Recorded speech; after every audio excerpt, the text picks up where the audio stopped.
Okay, so I wanted to do a video that really looked at how we start these chapter 5 graphs where the firm and the industry have been in the long run for a long time. We're in a constant cost industry and we've been in the zero profit condition for a while, meaning we've had enough time for prices to settle at the minimum of the break-even price. And so how we go about building this is what we're gonna go over right now. So, I guess I can do that right here. So the first thing you need to know is this is the short run and this is the long run. So this is our short run portion of the analysis. This is our long run portion of the analysis. And so the next thing that we do is identify that this is the firm side and this is the industry side. And so this is the initial average cost. Marginal cost goes through the minimum of average cost. I do all my setup in black, by the way.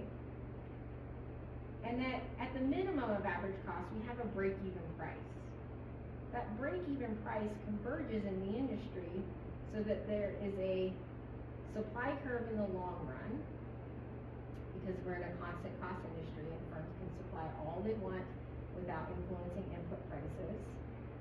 A downward sloping demand curve that represents consumers' choices, and a short run supply curve that is reflective of the firm's marginal costs. Firms set marginal costs equal to marginal revenue. Firms took that break-even price, the industry price, as given, and you have a firm level demand. This is not a dotted line, it's a solid line because it's a firm's demand.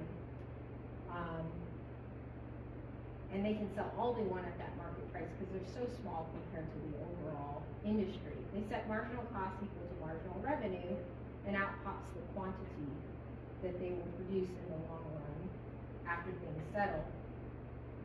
And then all firms' decisions to produce influences the industry's decision. So I also am going to set up in the long run that initial state so that I have an easier time copying things when it's time to analyze a market shock. And I would encourage you to do this copying down here of the initial state before you've actually analyzed anything else. So before you even read things, so you're not tempted. This should sort of line up.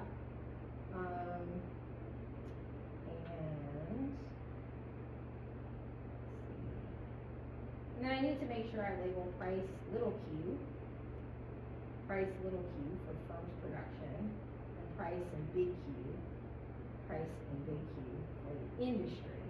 And that kind of gets you started on how to set up these graphs, and then you're going to go about analyzing a market shock.